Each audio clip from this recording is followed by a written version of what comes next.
Tuesday evening எங்கள் வீட்டில் அடிக்கடி செய்கிற ஸ்வீட் ரெசிப்பியில் தேங்காய் போலி இல்லைனா பருப்பு போலியும் ஒன்று.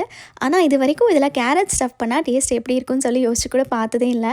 ரேண்டமாக ரீல்ஸ் ஸ்க்ரால் பண்ணி பார்க்கும்போது தான் இந்த ஐடியா வந்துச்சு. ஆனால் அவங்க கேரட் அல்வா மாதிரி ரெடி பண்ணிவிட்டு ஸ்டஃப் பண்ணாங்க. பட் நான் அதையே கொஞ்சம் டிஃப்ரெண்ட்டாக பண்ணியிருந்தேன். ஒன்றும் இல்லை, ஃபஸ்ட்டு கேரட்டை துருவி வச்சுக்கோங்க. அப்படி இல்லைனா நான் பண்ண மாதிரி பல்ஸ் கூட பண்ணிக்கலாம்.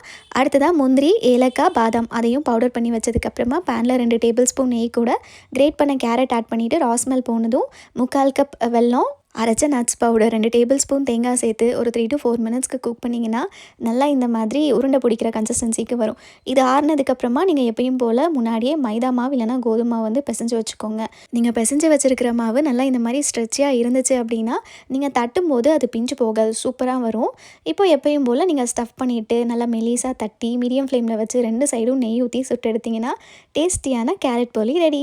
நீங்கள் இதுக்கு முன்னாடி இதை ட்ரை பண்ணியிருக்கீங்களா இல்லை ஃபர்ஸ்ட் டைம் கேள்விப்படுறீங்களான்னு கமெண்ட்ஸில் சொல்லுங்கள்.